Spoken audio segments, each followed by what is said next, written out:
Imagine a single door. Not a symbolic door. A real physical gateway. 33 kilometers wide at its narrowest point. And every single day, roughly 21 million barrels of oil pass through it. That is about 1/5 of the entire world's daily energy consumption, squeezed through a gap barely wider than the English Channel. If that door slows down, fuel prices spike within hours, economies feel it within days, supply chains that the modern world depends on begin to strain within weeks. We are talking about the Strait of Hormuz, the most consequential strip of water on the planet. A place where the world's largest tankers navigate shipping lanes only 3 kilometers wide. Where the balance of global energy markets can shift in a single afternoon. And where some of the most extraordinary geology and most overlooked cultures on Earth exist almost entirely unknown to the outside world. But here is what most documentaries about Hormuz miss entirely. Behind the tanker traffic and the energy economics, the Strait of Hormuz is one of the most geologically extreme and culturally fascinating places on Earth. Islands with beaches of blood-red sand. A salt cave that stretches for 6 kilometers underground. Ancient villages so isolated that their inhabitants speak a language found nowhere else on the planet. Mangrove forests that appear to float on the sea. And a shipbuilding tradition so old and so precise that craftsmen still build massive ocean-going vessels from memory, without a single blueprint. This is the Strait of Hormuz, the world's most important waterway and its most overlooked natural wonder. The fragile passage that powers the global economy. Let's take a closer look. Pull up a map of the Middle East and find the Persian Gulf. It is that long, narrow body of water stretching roughly 1,000 kilometers between the Arabian Peninsula on one side and Iran on the other. Now follow it to its southern end. Watch the Gulf narrow. Watch the two coastlines press toward each other. Iran to the north, the Musandam Peninsula of Oman to the south, until the gap between them is only 33 kilometers across. That is the Strait of Hormuz. The numbers associated with this place are difficult to fully absorb. Every day, roughly 20 to 21 million barrels of crude oil transit these waters. That accounts for approximately 20% of global oil trade and about 25% of total liquefied natural gas trade. Saudi Arabia, the United Arab Emirates, Kuwait, Iraq, Qatar, and Iran all depend on this single passage to reach international markets. There is no viable alternative route that can handle anything close to these volumes. If the Strait of Hormuz were to close, the global economy would not simply slow down, it would seize. In practical terms, this means that the tankers passing through Hormuz every day are not just ships. They are a continuous financial lifeline. Giant vessels, some of them among the largest moving machines ever constructed by human beings, carrying enough crude oil to power cities for weeks. These supertankers, known as VLCCs or Very Large Crude Carriers, are up to 330 meters long, longer than the Eiffel Tower laid on its side, and they navigate shipping lanes that are, at their narrowest, only 3 kilometers wide. 3 kilometers in a strait that is 33 kilometers across. The corridor through which 1/5 of the world's energy flows is, by any measure, remarkably narrow. To understand just how concentrated the dependency is, consider the individual countries whose economies depend on this gap. Japan imports approximately 90% of its oil through the strait. South Korea imports over 70%. India, the world's third largest oil consumer, relies on Hormuz for the majority of its crude imports. China, now the world's largest oil importer, sends a significant share of its supply through these waters. The European economies, increasingly reliant on liquefied natural gas from Qatar, route that gas through the strait. This concentration of dependency is not an accident. It is the result of 70 years of infrastructure investment built around a single geographic assumption that the Strait of Hormuz would remain open. Refineries were built to receive Gulf crude. Pipeline networks were constructed to distribute it inland. Industrial economies were organized around energy pricing that assumed reliable access to Gulf supplies. The entire architecture of global energy supply took the strait for granted.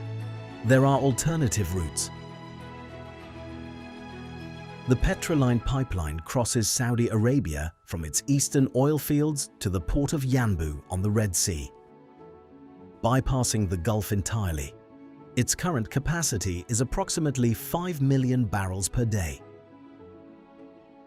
The Abu Dhabi crude oil pipeline runs from interior oil fields to the port of Fujairah on the Gulf of Oman. Its capacity is roughly 1.5 million barrels per day. Together, these alternatives can handle around 6 to 7 million barrels per day. Current daily transit through the strait runs at 20 to 21 million barrels. The gap between available alternatives and actual traffic tells you everything about how dependent the world remains on this one passage.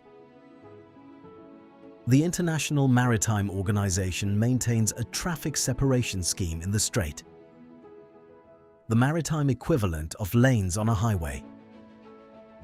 Inbound traffic uses the Omani side.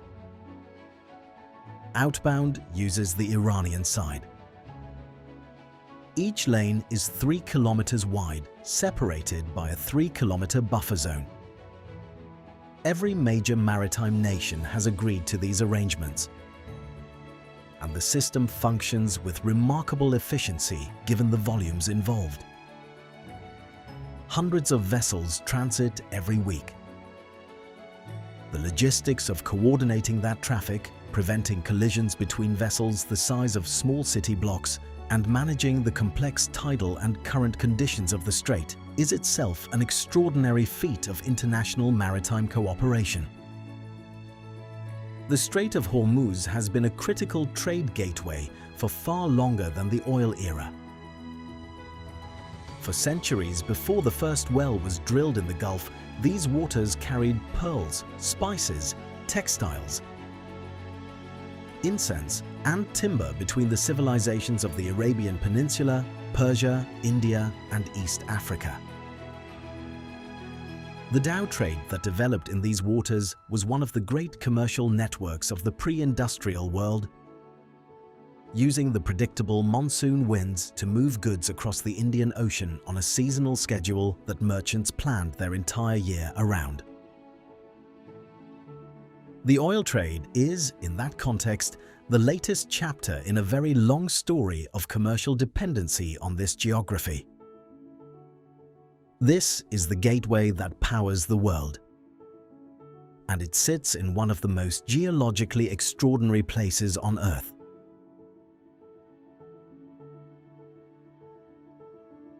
Now zoom in on the Iranian side of the strait, roughly 8 kilometers from the port city of Bandar Abbas.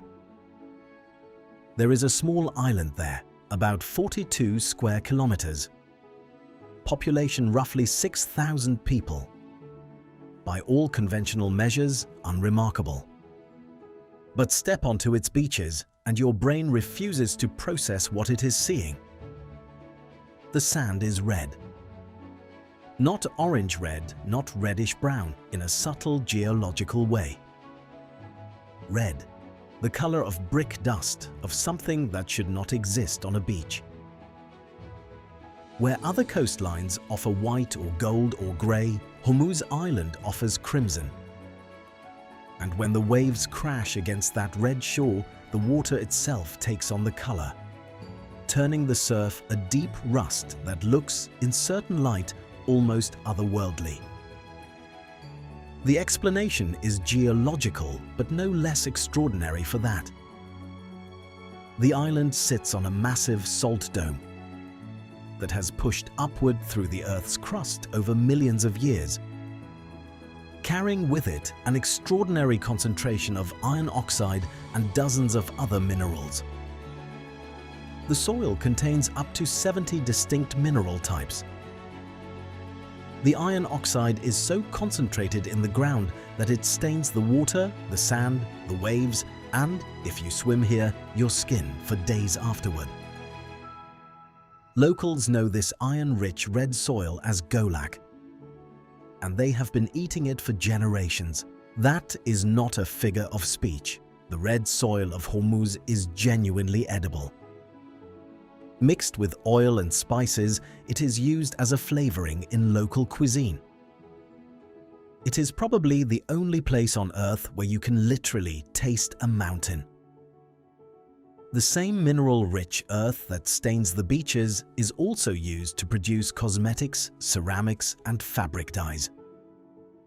It is an economic resource, though one that is becoming increasingly scarce as surface deposits are depleted and export restrictions are tightened. Walk inland from the red beach and the landscape shifts constantly. The island is sometimes called Rainbow Island for good reason. Within a few kilometers, the ground transitions through deep reds, bright yellows from sulfur deposits, patches of white and purple and grey, as if a painter had spilled an entire palette across the terrain. The colors change with the light. At sunrise, they are muted and complex. By midday, they are almost violently saturated. At sunset, they glow.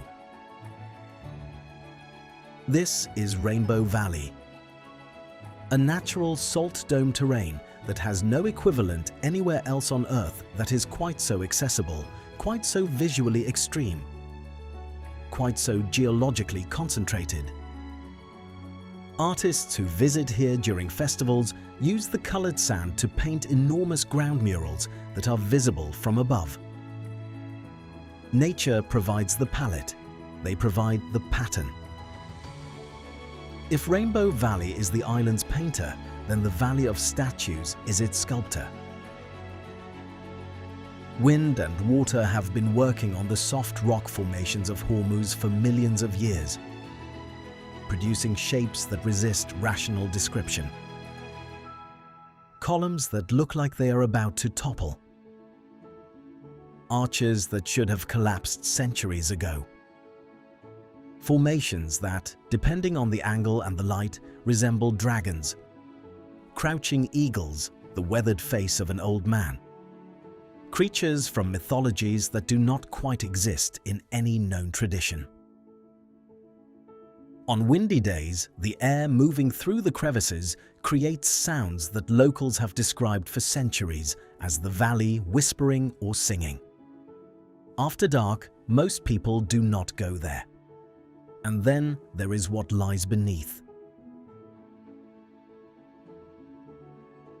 Hidden within the salt dome that underlies the entire island is a cave that locals call the Salt Goddess Cave.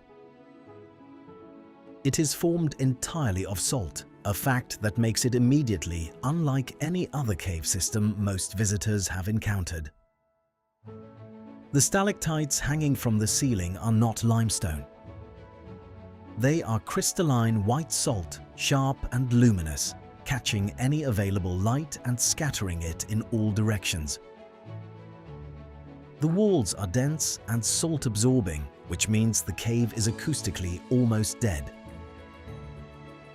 No echo, no ambient sound. Only your own heartbeat and your own breathing, amplified by the silence around them. The air inside is extraordinarily pure, saturated with negative ions from the salt concentration. People with respiratory conditions come here specifically to breathe. In a world of shipping lanes and energy markets, this cave is a different kind of place entirely. Dark, still, indifferent to everything happening in the water above it. There is also the Western Salt Cave, whose walls are not white but multicolored. Layers of salt stained by the same mineral diversity that colors the surface above. Red and orange and purple and ash gray. A cross-section of the geological history of the island, rendered in underground crystal.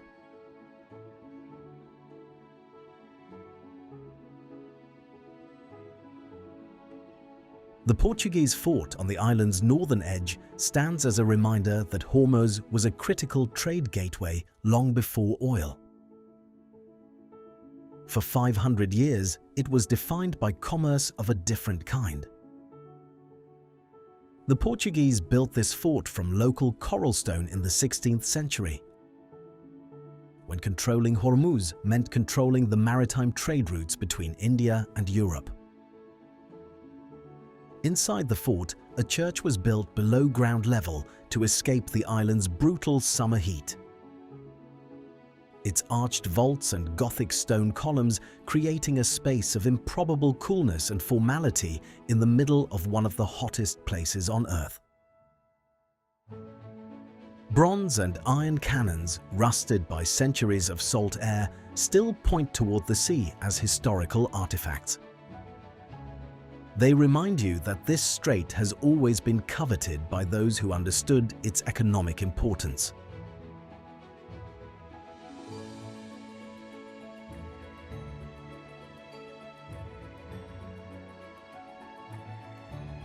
A few kilometers north of Hormuz Island, still within the waters of the strait, lies a much larger piece of land. Chokepoint Island. 1,500 square kilometers. Over 130 kilometers long, the largest island in the Persian Gulf. Home to roughly 150,000 people who live primarily from fishing, maritime trade, and a growing ecotourism industry that is only beginning to receive the international attention it deserves. Chokepoint has never tried to compete with the glittering modernity of the Gulf's larger cities. What it has instead is something considerably rarer. A landscape that looks like it was designed by a geological process with no interest whatsoever in human expectations.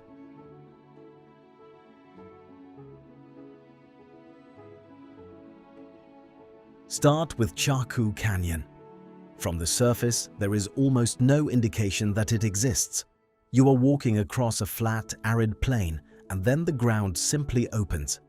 Vertical walls drop away on both sides, shooting up 30 meters or more, carved from limestone by wind and water over millions of years into formations that look like melted wax, like fabric rippled by a breeze and then frozen.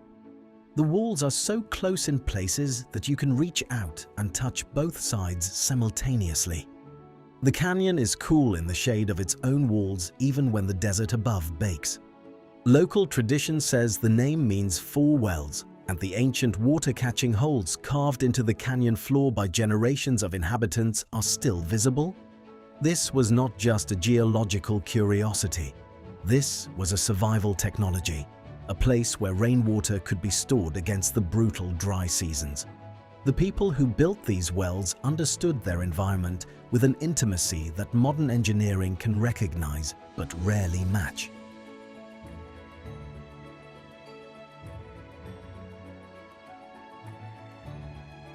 Then there is Stars Valley. Local legend holds that a star fell from the sky and struck the island here, throwing earth in every direction and leaving behind the bizarre landscape of towering pillars, jagged spires, and improbable arches that you see today. Geologists offer a less dramatic explanation involving millions of years of differential erosion in soft sandstone. But when you stand among the formations as the wind picks up and the rock begins to produce its characteristic eerie whistling, the legend feels more emotionally true than the science. The rock here is soft enough that every significant storm reshapes it. Visit today, and the valley looks different from how it looked a decade ago. It is a landscape perpetually in the process of becoming something else.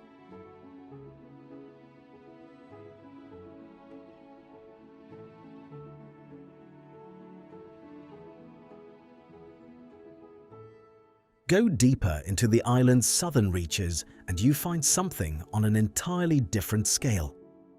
The Namakdan Salt Cave, the longest salt cave on Earth.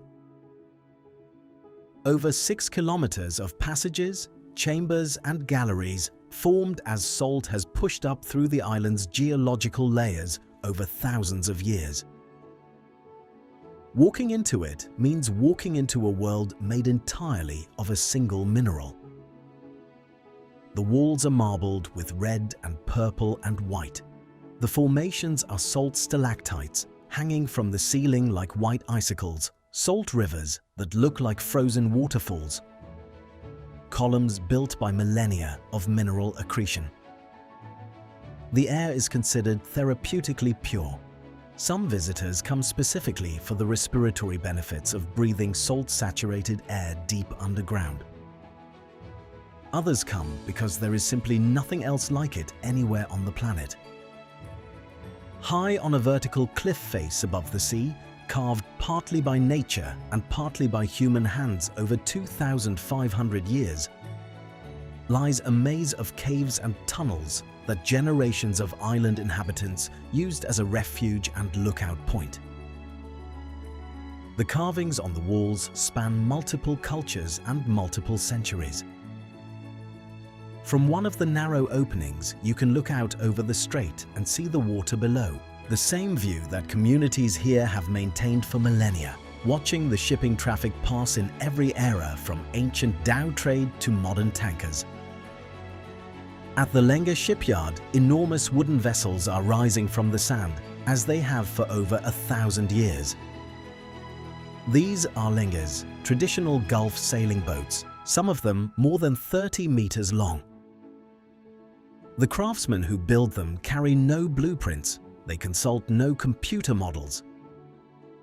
They work entirely from knowledge accumulated over generations, passed from father to son in an unbroken transmission that UNESCO has recognized as an intangible cultural heritage of humanity. The wood is teak, brought from India and Burma. The tools are basic. The sound of the yard is a constant rhythmic percussion of wood on wood. These boats are built to last a century in salt water. In a world of steel-hulled container ships and satellite navigation, wooden boats built from memory still work the waters of Hormuz.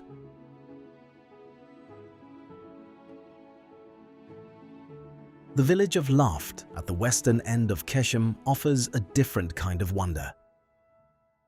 It is one of the oldest continuously inhabited settlements in the Persian Gulf, and its skyline is unmistakable.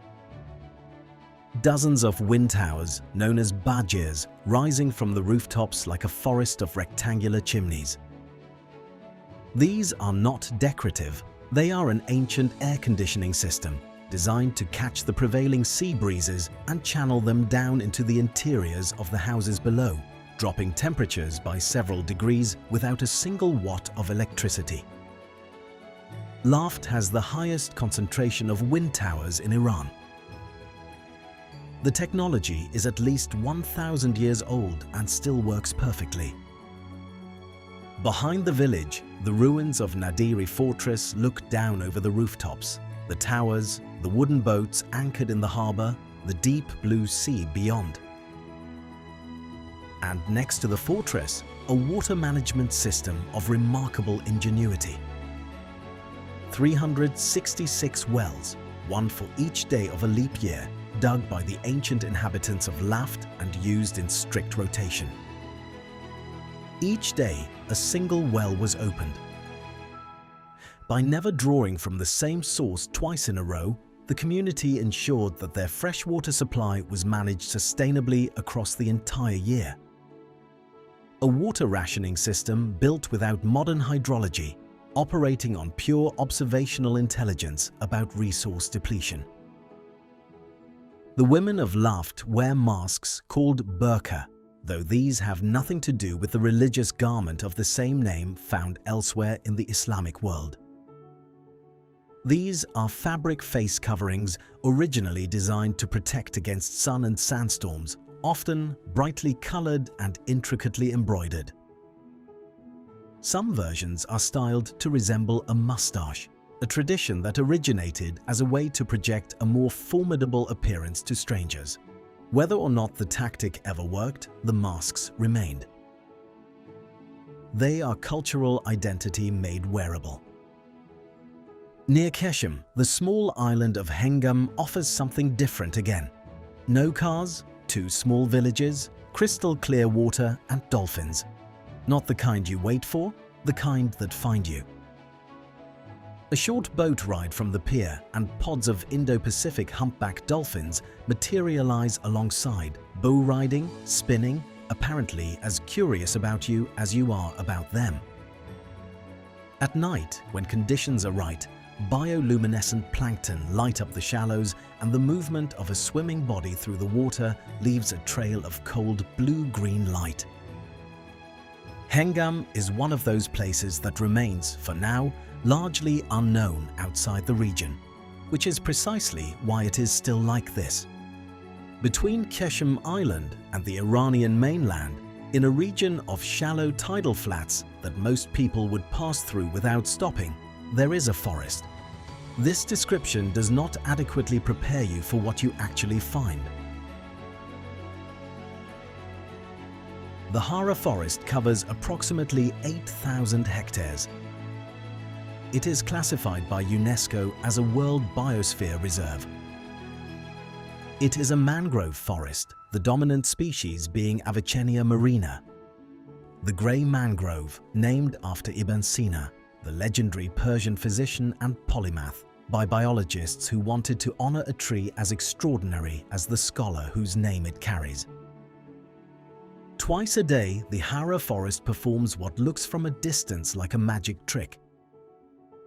When the tide rises, the sea advances through the root systems and the lower trunks of the trees disappear beneath the surface. The forest appears to float. A dense canopy of green suspended above open water, reflected in the still surface below, the boundary between tree and sea dissolved entirely. From a boat moving through it, you look up at leaves and sky and look down at their perfect reflection in the water below, and for a moment the world has no flaw.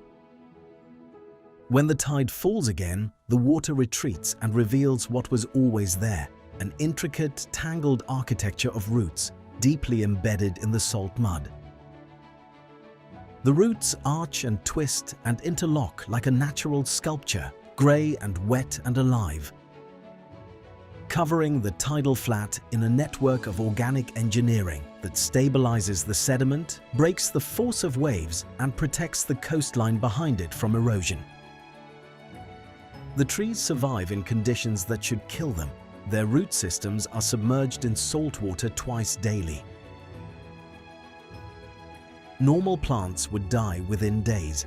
Avicennia marina has evolved what is effectively an internal desalination system.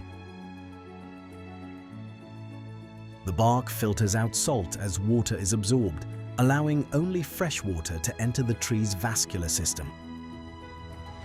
Excess salt is then secreted through the leaf surface, leaving a faint crystalline residue that you can taste if you touch a leaf to your tongue. The tree drinks the sea and expels the salt.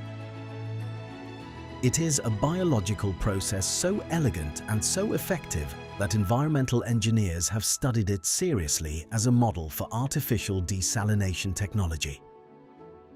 A tree that has been doing what expensive modern infrastructure tries to replicate reliably for millions of years. Beneath the surface of the water, threading through the root systems, the Hara forest functions as a nursery for fish, shrimp, and sea turtles. The tangled underwater architecture provides shelter and feeding grounds for juvenile marine species that will eventually move out into the wider Gulf. The roots trap organic debris and sediment, creating nutrient-rich conditions that support the base of the food chain. Researchers have documented that mangrove forests globally produce fishery yields far beyond what their surface area would suggest, because so many commercial fish species spend their early life stages in exactly this kind of habitat. The Hara forest is, in a very direct sense, producing the fish that the people of Keshem and the mainland coast have been eating for generations. Destroy the forest and you destroy the productivity of the surrounding sea. The two are not separate systems. They are the same system. Above the waterline, the forest is a critical stopover for thousands of migratory birds traveling south from northern Asia each winter. Flamingos arrive in flocks, large enough to turn the shallows pink. Greater and lesser flamingos feed side by side in the tidal zone. Egrets and herons stand motionless in the channels, waiting. Pelicans patrol overhead. Rare species of raptor nest in the upper canopy. And at night, in certain seasons, the water glows. Bioluminescent phytoplankton bloom in the nutrient-rich tidal channels, and the movement of a boat through the water produces a trail of cold blue-green light. A paddle stroke lights up. Fish darting away leave luminous wakes. When conditions are right, the Hara forest at night becomes something almost impossible to describe. The canopy dark above, the water glowing below, reflections making it impossible to tell where the light ends. You can only enter the Hara forest by boat. Narrow wooden vessels navigate through the channels between the trees, the canopy closing overhead in places, the sound of the open sea replaced by birdsong and the soft sound of water against the hull. It is one of those rare experiences that is genuinely difficult to reconcile with the geography surrounding it. A UNESCO biosphere reserve of extraordinary ecological complexity. A few kilometers from one of the busiest shipping lanes on Earth. The tankers pass, the mangroves grow. The tides come and go. The flamingos arrive in November and leave in spring. The forest does not know about the oil. Shift perspective now. Cross the strait to the Omani side.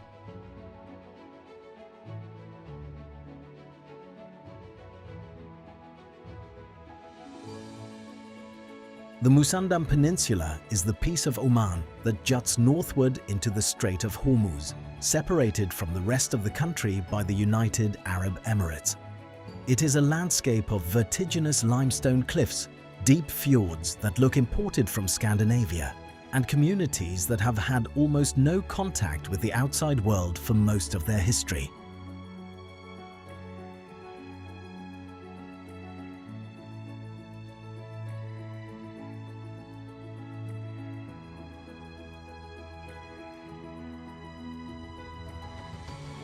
At the very tip of the peninsula, accessible only by boat or helicopter, no roads reaching it through the mountain ranges that surround it on every side, is a village called Kumza.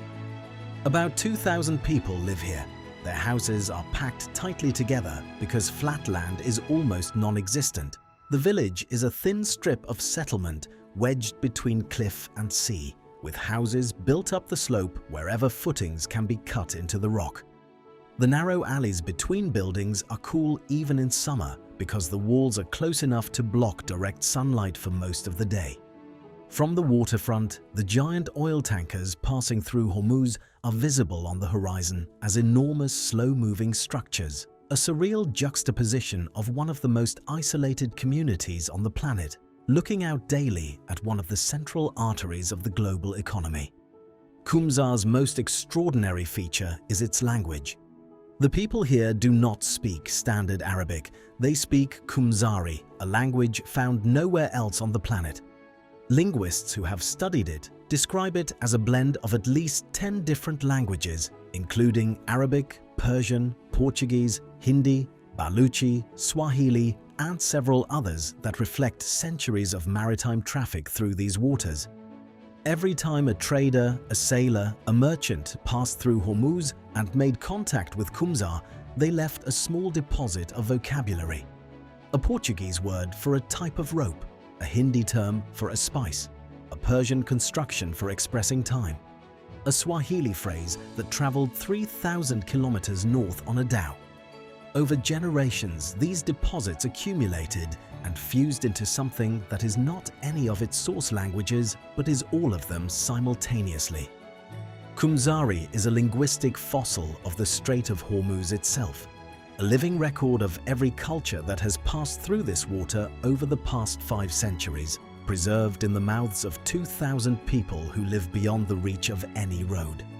Linguists consider it critically endangered. The younger generation is increasingly exposed to standard Arabic through schooling and digital media. The language that took 5 centuries of maritime history to assemble could dissolve in a generation. Life in Qumzar has always been organized around 2 realities, the sea and the heat. The village faces the water because the water is everything: food, transport, livelihood. And every summer, when the temperature inside the village climbs to levels that the surrounding cliffs trap and amplify, the community does something remarkable. It migrates entirely. From approximately June to September, almost the entire population of Qumzar closes its doors, loads its families into boats, and travels to Kasab, the main town on the Musandam Peninsula, to harvest dates and escape the heat. In the autumn, they return together as one community. The migration has been happening for as long as anyone can remember. It is seasonal, collective, and precise. A perfect example of a community that read its environment and adapted rather than trying to fight conditions it could not change.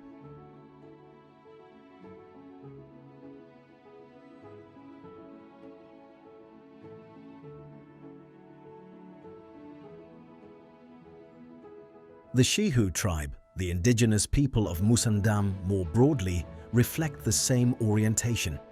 They built their villages on cliff ledges accessible only by sea or by goat tracks.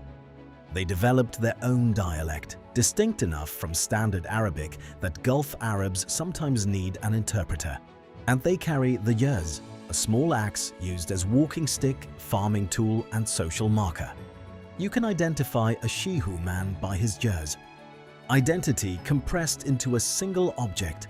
From the summit of Jebel Harim, the highest peak in Musandam at approximately 2,087 meters, the full geography of the strait becomes visible. The limestone mountains dropping to the fjords opening to the Gulf of Oman. The strait itself in the haze at the horizon, the tanker traffic just visible as slow shapes. And embedded in the rock all around you, at 2,000 meters elevation, marine fossils, fish, coral, shells pressed into limestone. This entire mountain was once the floor of an ancient sea. Tectonic forces pushed it skyward over tens of millions of years. The fossils are a record of that transformation, preserved in stone at an elevation that makes their presence almost impossible to process. In winter, temperatures at the summit can drop low enough for frost to form on the rocks. In a landscape that is desert at its core, at the edge of one of the most important sea routes on Earth, frost forms on the cliff tops of a peninsula jutting into the Strait of Hormuz.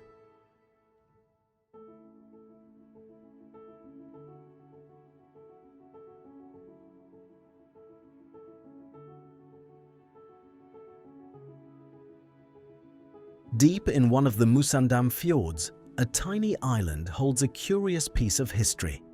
In 1864, the British built a telegraph station here as part of the undersea cable network connecting London to India, the most ambitious communications infrastructure of the 19th century. The operators stationed on what became known as Telegraph Island worked in almost total isolation. The fjord walls trapped the heat. There was nothing to do but transmit messages for an empire thousands of kilometers away. The station was abandoned after just 5 years. The ruins are still there today, small and crumbling on their rock. The water around them is crystal clear, full of coral and fish. It is now one of the most popular snorkeling spots in the Musandam fjords. The irony is complete.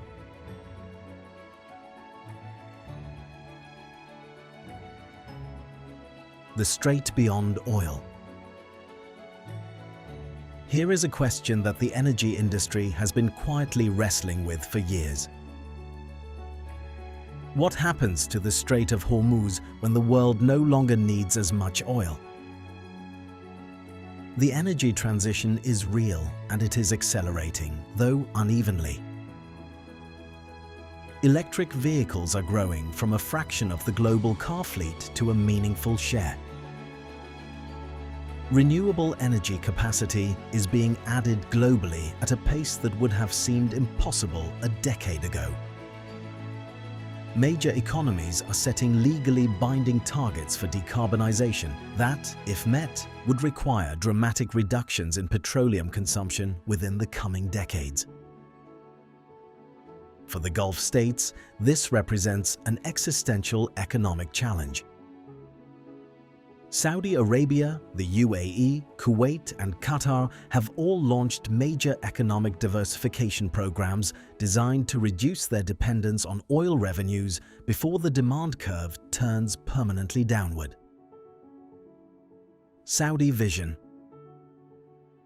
2030 aims to build a tourism industry, a technology sector, an entertainment economy, and a manufacturing base capable of sustaining the country's finances in a post-oil era.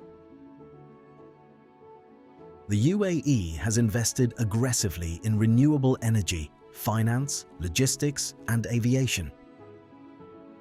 Qatar has used its LNG revenues to build one of the world's most active sovereign wealth funds, positioning itself to generate returns from global investments rather than resource extraction.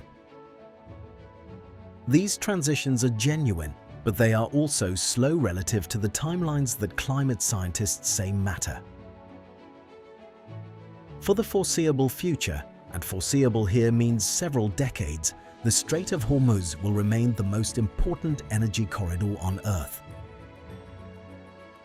The oil keeps flowing, the tankers keep moving, the dependency holds, but the nature of what transits the strait is already changing. Liquefied natural gas is growing as a share of total traffic. As the world's power sector shifts from coal toward gas as a lower carbon transition fuel. Hydrogen, which many energy analysts see as a critical component of a genuinely decarbonized economy, may eventually become another export from the Gulf. The region has the solar energy potential to produce green hydrogen at competitive cost and the existing port infrastructure to export it. The strait that carried pearls and spices before it carried oil may eventually carry hydrogen and ammonia as the energy economy continues its slow rotation. Climate change is adding its own pressure to the region. The Gulf states are among the most heat-stressed places on Earth. Temperatures in summer already exceed what the human body can safely tolerate outdoors without cooling. The combination of extreme heat and high humidity that characterizes Gulf summers is intensifying. By mid-century, under current projections, conditions in parts of the region during summer months will present genuine challenges for outdoor activity and infrastructure. The Gulf states are investing heavily in adaptation, desalination, energy-efficient cooling systems, green building standards, but the underlying trend is toward a hotter and more challenging climate. For the natural environments around the strait, climate change is also a significant concern. The coral reefs of the Persian Gulf are among the most heat-stressed marine ecosystems on Earth, having already survived temperatures that would bleach and kill reefs elsewhere, but facing increasing pressure as the baseline temperature rises. The mangrove ecosystems like the Hara forest, which provide critical ecological services, are vulnerable to sea level rise and changing tidal patterns. The species that depend on these habitats, the flamingos, the sea turtles, the juvenile fish that grow up in the root systems, face uncertain futures. The ancient geological wonders of Hormuz and Keshem Islands will persist on any human timescale. Salt domes take millions of years to form and millions to dissolve. The red beaches will still be red. The salt caves will still extend underground. The mineral colors of Rainbow Valley will still shift with the light. These are features of deep geological time, and human activity will not alter them within any time horizon we can meaningfully imagine. But the human cultures of the strait, the Kumzari language, the Lenge shipbuilding tradition, the wind towers of Laft, the seasonal migration of Kumzar, the masks of the women of Keshem, these are more fragile.